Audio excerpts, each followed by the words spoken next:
सीईटीत गुण कमी पडल्याने संतप्त कोयत्याने कारच्या काचा फोडल्या, मेव्हण्याच्या घरावर दगडफेक.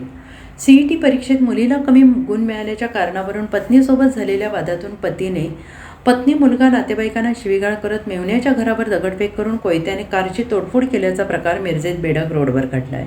या प्रकरणी महारुद्र कुंभार वय वर्ष 50 राहणार ढालगाव तालुका कवठे महांकाळ यांच्या विरोधात शहर पोलिसात गुन्हा दाखल करण्यात आलेला आहे. ढालगाव तालुका कवठे महांकाळ येथील महारुद्र कुंभार यांची मुलगी वैष्णवी हिला सीईटी परीक्षेत 80% मार्क्स पडले. वर्षभर अकॅडमीत प्रशिक्षण घेऊनही सीईटी परीक्षेत मार्क्स कमी पडल्याने महारुद्र कुंभार याने संताप व्यक्त केला आणि त्यामुळे घाबरलेल्या महारुद्र याच्या पत्नी आणि ढालगाव येथील शिक्षिका सविता महारुद्र कुंभार वय वर्ष 45 या मिरजेत भावाकडे निघून गेल्या.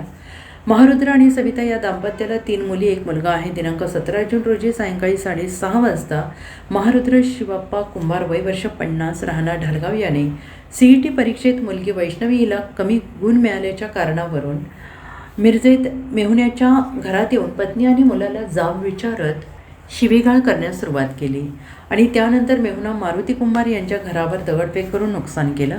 मारुती कुंभार यांच्या MA04 JB 6360 या 4चाकी वाहनावर कोयत्याने वार करून गाडीच्या काचा फोडत नुकसान केले. याबाबत सविता कुंभार राहणार सध्या उडविंड पार्क, हिराबाग, मिरज यांनी पतीविरोधात मिरज शहर पोलिसात फिर्याद दिली आहे. या प्रकरणी मिरज शहर पोलिसांनी महारुद्र कुंभार याच्या विरोधात गुन्हा दाखल केला आहे. Bureau report SBN Marathi, Bedag.